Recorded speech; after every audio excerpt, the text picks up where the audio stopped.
ದಂಪತಿಗಳ ಕತೆ. ಕೈಲಾಸದಲ್ಲಿ ಶಿವ ಪಾರ್ವತಿಯರು ವಿರಾಜಮಾನರಾಗಿದ್ದರು. ಶಿವನು ಪಾರ್ವತಿಗೆ ಮಾಘ ಮಾಸ ಮಹಾತ್ಮೆಯನ್ನು ಹೇಳುತ್ತಿದ್ದರು. ಮುಂದುವರಿದ ರುದ್ರದೇವರು, ಪಾರ್ವತಿ, ಶಾಂಭವಿ, ಇದೀಗ ನಾನು ಹೇಳುವ ಕತೆ ಮಾಘ ಸ್ನಾನ ಮಾಡಿ ವೈಕುಂಠವನ್ನು ಸೇರಿದ ಶೂದ್ರ ದಂಪತಿಗಳ ಕಥೆಯಾಗಿದೆ ಎಂದನು. ಪಾರ್ವತಿಗೆ ಆ ಕತೆ ಕೇಳುವ ಆಸೆ ಉಂಟಾಯಿತು. ಪತಿದೇವ, ಶೂದ್ರ ದಂಪತಿಗಳು ಯಾರು? ಅವರು ಹೇಗೆ ಪಾಪಮುಕ್ತರಾದರು ಎಂದು ಕೇಳಿದಳು. ರುದ್ರದೇವರು, ಪಾರ್ವತಿ, ಈ ಕಥೆಯನ್ನು ಭಕ್ತಿಪೂರ್ವಕವಾಗಿ ಕೇಳುವಂತವಳಾಗು. ಬಹು ಹಿಂದೆ ಪವಿತ್ರ ಕೃಷ್ಣಾ ನದಿಯು ಹರಿಯುವ ಆಂಧ್ರ ಪ್ರದೇಶದಲ್ಲಿ ಒಬ್ಬ ಶೂದ್ರನಿದ್ದನು. ಹೆಸರು ಸುಮಂದ. ಅವನು ಸಾಕಷ್ಟು ಸಿರಿವಂತನಿದ್ದನು. ತಿನ್ನಲು ಉಣ್ಣಲು ಬೇಕಾದಷ್ಟು ಇದ್ದರೂ ಲಾಭದಾಸೆಗೆ ಕುದುರೆ, ಎಮ್ಮೆ, ಹಸು ಮೊದಲಾದ ಪ್ರಾಣಿಗಳನ್ನು ಅರ್ಥ ಮಾಡಿಕೊಂಡು ಮಾರುತ್ತಿದ್ದನು. ಬಡ್ಡಿ ವ್ಯಾಪಾರ ಮಾಡುವುದೆಂದರೆ ಅವನಿಗೆ ಎಲ್ಲಿಲ್ಲದ ಕಾತುರ. ದುರಾಚಾರಿಯು, ನಾಸ್ತಿಕನು, ಪಾಪಗಳನ್ನು ಮಾಡುವವನು, ಸುಳ್ಳುಗಾರನು, ಪಶು ಪಕ್ಷಿಗಳಲ್ಲಿ ದಯೆ ಇಲ್ಲದವನಾಗಿದ್ದನು. ಒಬ್ಬರಿಗೆ ಒಂದು ಕಾಸು ಕೈ ಎತ್ತಿ ಕೊಡುತ್ತಿರಲಿಲ್ಲ.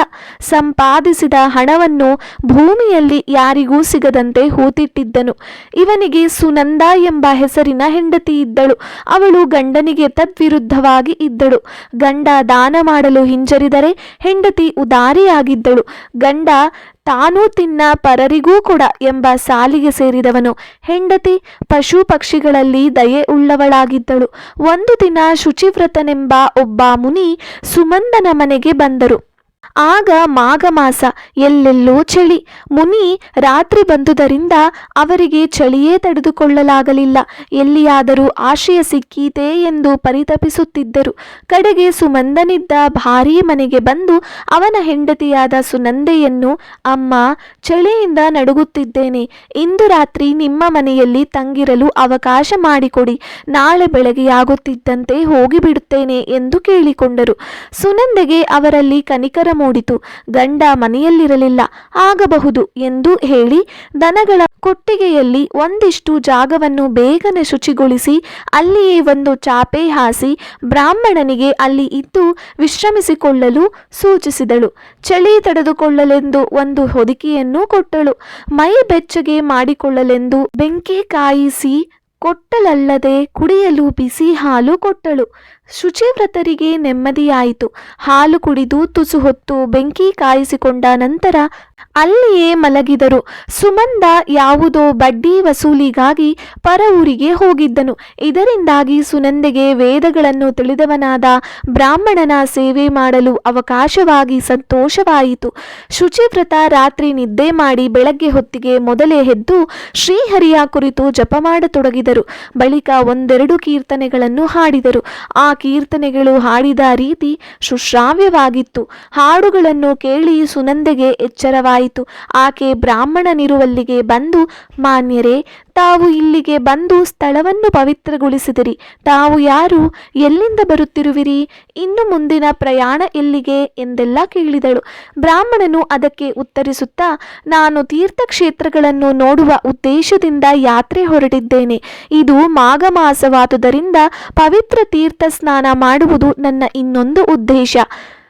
ಮಾಘ ಸ್ನಾನ ಮಾಡುವುದರಿಂದ, ಪವಿತ್ರ ತೀರ್ಥ ಸ್ನಾನ ಮಾಡುವುದರಿಂದ ಸಕಲ ಪಾಪಗಳು ದೂರವಾಗಿ ಪುಣ್ಯ ಸಂಪಾದನೆಯಾಗುವುದು ಎಂದು ಹೇಳಿದರು.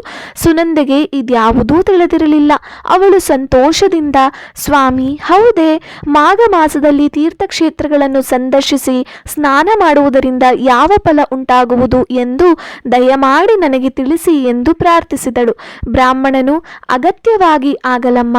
ಮಾಘ ಮಾಸದಲ್ಲಿ ಮಾಘ ಸ್ನಾನವನ್ನು ಸೂರ್ಯೋದಯವಾಗುತ್ತಿರುವಾಗ ಮಾಡಿದ್ದೇ ಆದರೆ ಎಲ್ಲ ಪಾಪಗಳು ನಾಶವಾಗುತ್ತವೆ. ಸ್ನಾನದ ಬಳಿಕ ಮಾಘ ಮಾಸದ ಒಡೆಯನಾದ ಮಹಾವಿಷ್ಣುವನ್ನು ಗಂಧ ಪುಷ್ಪಾದಿಗಳಿಂದ ಪೂಜಿಸಿ ಆತನ ದಿವ್ಯ ಕಥೆಗಳನ್ನು ಕೇಳುವವರು ಎಂತಹ ಮಹಾಪಾತಕಗಳನ್ನೇ ಮಾಡಿ ಪಾಪ ಸಂಪಾದನೆ ಮಾಡಿದ್ದರೂ ಆ ಪಾಪ ಪರಿಹಾರವಾಗಿ ಪುಣ್ಯಭಾಜನರಾಗುವರು. ಇಷ್ಟೇ ಅಲ್ಲದೆ ಮಾಘ ಮಾಸದಲ್ಲಿ ತಮ್ಮ ಶಕ್ತ್ಯಾನುಸಾರ ದಾನ ಮಾಡಿದವರು ಬ್ರಹ್ಮಹತ್ಯೆಯ ದೋಷದಿಂದಲೂ ಮುಕ್ತರಾಗುವರು. ಸ್ನಾನ ಮಾಡದೆ ಜಪತಪಗಳಲ್ಲಿರದೆ ಹೋದವರು ದಾನ ಮಾಡದಿರುವವರು ಮಹಾಪಾಪಿಯಾಗಿ ನರಕದಲ್ಲಿ ಬಿದ್ದು ತೊಳಲಾಡುವರು. ನಮ್ಮ ನಾಡಿನ ಪುಣ್ಯಕ್ಷೇತ್ರಗಳಾದ ಕೃಷ್ಣ, ಗೋದಾವರಿ, ಕಾವೇರಿ, ಸರಸ್ವತಿ ಮೊದಲಾದ ನದಿಗಳಲ್ಲಿ ಮಾಘಸ್ನಾನ ಮಾಡುವವರಿಗೆ ವೈಕುಂಠ ಲೋಕ ಪ್ರಾಪ್ತಿಯಾಗುವುದು. ಇಹಲೋಕದಲ್ಲಿಯೂ ಅವರು ಎಲ್ಲಾ ಸೌಖ್ಯಗಳನ್ನು ಅನುಭವಿಸುವರು ಎಂದು ಹೇಳಿದನು. ಶುಚಿವ್ರತನ ಮಾತುಗಳನ್ನು ಕೇಳಿ ಸುನಂದೆ ಹಿಗ್ಗಿ ಹೋದಳು. ಇದುವರೆಗೂ ತನಗೆ ಈ ಸಂಗತಿ ತಿಳಿದೇ ಇರಲಿಲ್ಲವಲ್ಲ ಎಂದು ಚಿಂತಿಸಿದಳು. ಶುಚಿವ್ರತನು ಮುಂದುವರೆದು, ಅಮ್ಮ, ತಿಳಿದೋ ತಿಳಿಯದೋ ಭಕ್ತಿಯಿಂದಲೋ ಬಲಾತ್ಕಾರಕ್ಕೋ ಯಾರೇ ಸ್ನಾನ ಮಾಡಿದರೂ ಅಂಥವರು ಮೋಕ್ಷ ಹೊಂದುವರು. ಮಾಘ ಮಾಸ ಫಲ ಅಂಥದ್ದಾಗಿದೆ, ಇದರಲ್ಲಿ ಎಳ್ಳಷ್ಟೂ ಸಂಶಯವಿಲ್ಲ ಎಂದು ಹೇಳಿದರು. ಸುನಂದೆ ಸಂತೋಷದಿಂದ, ಅಯ್ಯ ಬ್ರಾಹ್ಮಣೋತ್ತಮರೇ, ನನ್ನ ಯಾವುದೋ ಜನ್ಮದ ಸುಕೃತದಿಂದ ನಿಮ್ಮ ದರ್ಶನ ಭಾಗ್ಯ ಲಭಿಸಿತು. ನಮ್ಮ ಮನೆಯು ಪವಿತ್ರವಾಯಿತು. ನಮ್ಮ ಪಿತೃಗಳೆಲ್ಲ ಉದ್ಧಾರವಾದರು. ನಾನಾದರೂ ಮಾಘಸ್ನಾನ ಮಾಡುವ ಅಭಿಲಾಷೆ ಉಳ್ಳವಳಾಗಿದ್ದೇನೆ ಎಂದಳು. ಶುಚಿವ್ರತನು, ಅಮ್ಮ, ಖಂಡಿತವಾಗಿ ಮಾಡುವಿಯಂತೆ. ಆದರೆ ಇಂದು ಹೊತ್ತು ಮೀರಿ ಹೋಯಿತು.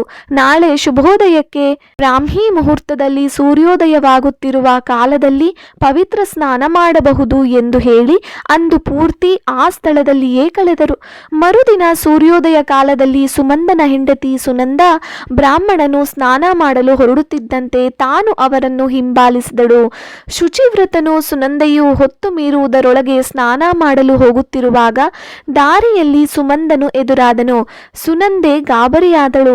ಧೈರ್ಯದಿಂದ ಗಂಡನಿಗೆ ನಾನು ಬ್ರಾಹ್ಮಣನ ಸಲಹೆಯಂತೆ ಮಾಘ ಸ್ನಾನ ಮಾಡಲು ನದಿಗೆ ಹೋಗುತ್ತಿರುವುದಾಗಿಯೂ ಮಾಘ ಮಾಸದ ಫಲ ನಮಗೆ ಶುಭವನ್ನು ತರುವುದು ಎಂದು ಹೇಳಿದಳು. ಸುನಂದೆಯ ಮಾತು ಕೇಳಿ ಸುಮಂದ ಔಹಾರಿದನು. ಅವನು ಹೆಂಡತಿಯನ್ನು ಗದರಿಕೊಂಡು, ನಿನಗೇನಾದರೂ ಬುದ್ಧಿ ಕೆಟ್ಟು ಹೋಯಿತೆ? ಇನ್ನೂ ಬೆಳಕಾಗಿಲ್ಲ. ಈ ಕಾಲದಲ್ಲಿ ಅದು ಚಳಿಯಿಂದ ಮೈ ನಡುಗುತ್ತಿರುವಾಗ ತಂಪಾದ ನೀರಿನಲ್ಲಿ ಸ್ನಾನ ಮಾಡುವೆಯಾ? ಮಾಘ ಮಾಸದ ಫಲವೇ? ಯಾರು ನಿನಗಿದನ್ನೆಲ್ಲ ಹೇಳಿ ಹುಚ್ಚು ಹಿಡಿಸಿದವರು? ನಡೆ ಮನೆಗೆ. ಇವೆಲ್ಲ ಬೇಡ, ನಾನಿದನ್ನೆಲ್ಲ ನಂಬುವುದಿಲ್ಲ ಎಂದು ಅವಳನ್ನು ಥಳಿಸಲು ಒಂದು ದೊಣ್ಣೆ ತರಲು ಮನೆಯೊಳಗೆ ಓಡಿದನು. ಅವನು ದೊಣ್ಣೆ ತರುವುದರೊಳಗೆ ಸುನಂದ ನದಿಗೆ ಇಳಿದೇ ಬಿಟ್ಟಳು. ಆದರೆ ಅವಳನ್ನು ಹಿಂದಕ್ಕೆ ಕರೆದನು. ಆದರೆ ಸುನಂದ ಸ್ನಾನಕ್ಕೆಂದು ಹೊರಟಳು. ಸುಮಂದನು ಸುಮ್ಮನೆ ಅವಳನ್ನು ಹಾಗೆಯೇ ಬಿಟ್ಟರೆ ಪರಿಸ್ಥಿತಿ ವಿಷಮವಾಗುವುದೆಂದು ಅವಳನ್ನು ಅಲ್ಲಿಗೆ ಬಿಡದೆ ನದಿಗೆ ಇಳಿದು ಅವಳನ್ನು ದೊಣ್ಣೆಯಿಂದ ಬಾರಿಸತೊಡಗಿದನು. ಅವನಿಗೆ ಇಷ್ಟವಿಲ್ಲದಿದ್ದರೂ ನದಿಗಿಳಿದು ಸ್ನಾನ ಮಾಡಿದಂತಾಯಿತು. ಇಬ್ಬರು ಮಾಘ ಸ್ನಾನ ಮಾಡಿ ಮನೆಗೆ ಹಿಂದಿರುಗಿದರು. ಶುಚಿವ್ರತನು ನಿತ್ಯ ಕರ್ಮಗಳನ್ನು ಮುಗಿಸಿಕೊಂಡು ತನ್ನ ದಾರಿ ಹಿಡಿದನು. ಕೆಲ ಕಾಲದಲ್ಲಿ ಸುಮಂದನು ಸುನಂದೆಯು ರೋಗಕ್ಕೆ ಬಲಿಯಾಗಿ ತೀರಿಕೊಂಡರು. ಸುಮಂದನನ್ನು ಯಮಕಿಂಕರರು ಬಂದು ಬಂಧಿಸಿದರು. ಆದರೆ ಸುನಂದೆಯನ್ನು ವೈಕುಂಠದಿಂದ ಬಂದ ವಿಷ್ಣುದೂತರು ದಿವ್ಯವಾದ ವಿಮಾನದಲ್ಲಿ ಕೂರಿಸಿಕೊಂಡು ವಿಷ್ಣು ಲೋಕಕ್ಕೆ ಕರೆದೊಯ್ದರು. ಹಾಗೆ ಕರೆದೊಯ್ಯುವಾಗ ಮಾರ್ಗದಲ್ಲಿ ಸುನಂದಳು, ಅಯ್ಯ ವಿಷ್ಣುದೂತರೇ, ಇದೇನು ನೀವು ಮಾಡುತ್ತಿರುವುದು? ಇದು ಸರಿಯೇ? ನನ್ನ ಪತಿದೇವನು ಒಂದಾದರೂ ಪುಣ್ಯ ಕಾರ್ಯ ಮಾಡಲಿಲ್ಲ. ದೈವನಿಂದಕನಾಗಿದ್ದನು ನಿಜ. ಅವನನ್ನು ಯಮದೂತರು ಒಯ್ಯುತ್ತಿರುವರು. ನಾನು ಅವನ ಹೆಂಡತಿ. ಅವನ ಅಧೀನದಲ್ಲಿದ್ದುದರಿಂದ ಯಾವ ಪುಣ್ಯ ಕಾರ್ಯ ಮಾಡಲಿಲ್ಲ. ಇಂತಿರುವಾಗ ನನ್ನನ್ನು ಮಾತ್ರ ವೈಕುಂಠಕ್ಕೆ ಕರೆದು ತರುತ್ತಿರುವಿರಲ್ಲ, ಏಕೆ ಎಂದು ಕೇಳಿದಳು. ಅದಕ್ಕೆ ವಿಷ್ಣುದೂತರು, ತಾಯೇ, ನೀನು ಬ್ರಾಹ್ಮಣನ ಉಪದೇಶವನ್ನು ಮನಗೊಂಡು ಭಕ್ತಿಯಿಂದ ಮಾಘಸ್ನಾನ ಮಾಡಿದ್ದರಿಂದ ನಿನ್ನ ಎಲ್ಲ ಪಾಪಗಳು ಪರಿಹಾರವಾಗಿ ವಿಷ್ಣು ಲೋಕ ಪ್ರಾಪ್ತಿಯಾಯಿತು ಎಂದರು. ಆಗ ಸುನಂದೆಯು, ನಾನು ಸ್ನಾನ ಮಾಡಿದ್ದು ನಿಜವಾದರೂ ನನ್ನೊಡನೆ ನನ್ನ ಪತಿಯು ಸ್ನಾನ ಮಾಡಿದನಲ್ಲ, ಅವನಿಗೆ ಸ್ನಾನ ಫಲವಿಲ್ಲವೇಕೆ ಎಂದು ಪ್ರಶ್ನಿಸಿದಳು. ಆಗ ವಿಷ್ಣುದೂತರಿಗೆ ಸಂದಿಗ್ಧ ಕಿತ್ತುಕೊಂಡಿತು. ಅವರು ಬೇಗನೆ ಯಮದೂತರನ್ನು ಕಂಡು ವಿಷಯ ತಿಳಿಸಿ ಚಿತ್ರಗುಪ್ತನ ಬಳಿಗೆ ಪರಿಹಾರಕ್ಕೆ ಹೋದರು. ಪರಿಶೀಲಿಸಿದ ಚಿತ್ರಗುಪ್ತ, ಸುಮಂದನು ಎಷ್ಟೇ ಪಾಪ ಕೆಲಸಗಳನ್ನು ಮಾಡಿದವನಾಗಿದ್ದರೂ ಪತ್ನಿಯ ನಿಮಿತ್ತ ಬಲವಂತ ಮಾಘಸ್ನಾನ ಮಾಡಿದುದರಿಂದ ಅವನಿಗೆ ಮಾಘಸ್ನಾನದ ಫಲ ಇರುತ್ತದೆ. ಆದುದರಿಂದ ಇವನನ್ನು ಯಮಲೋಕದಲ್ಲಿಟ್ಟುಕೊಳ್ಳಲು ನಮಗೆ ಅವಕಾಶವಿಲ್ಲ. ಇವನನ್ನು ಬಿಟ್ಟು ಬಿಡಿ. ಪುಣ್ಯಶಾಲಿಯಾದ್ದರಿಂದ ಇವನನ್ನು ವಿಷ್ಣು ಲೋಕಕ್ಕೆ ಒಯ್ಯಲು ವಿಷ್ಣುದೂತರಿಗೆ ಕೊಟ್ಟರು. ಸುಟ್ಟು ಬಿಡಿ ಎಂದು ಬಿಟ್ಟನು. ಚಿತ್ರಗುಪ್ತನ ಆದೇಶದಂತೆ ಯಮಕಿಂಕರರು ಸುಮಂದನನ್ನು ವಿಷ್ಣುದೂತರಿಗೆ ಒಪ್ಪಿಸಿದರು. ಸುಮಂದ ಸುನಂದೆಯೊಡನೆ ವೈಕುಂಠವನ್ನು ಸೇರಿ ಅಲ್ಲಿ ಸುಖವಾಗಿದ್ದರು. ಪಾರ್ವತಿ, ಕೇಳಿದೆಯಾ ಸುಮಂದನ ಕತೆ? ಅವನು ಪರಮ ಪಾಪಿಯೇ ಆದರೂ ಸುನಂದೆಯು ಕೈಗೊಂಡ ಮಾಘಸ್ನಾನದ ನಿಮಿತ್ತ ತಾನು ಸ್ನಾನ ಮಾಡಿ ಸತ್ಸಂಗಿಯಾಗಿ ದಿವ್ಯಲೋಕವನ್ನು ಪಡೆದನು. ಅವನು ಉತ್ತಮಳು, ಒಳ್ಳೆಯವಳು ಆದವಳ ಸಂಗದಿಂದಾಗಿ ಸುಖಿಯಾದನು.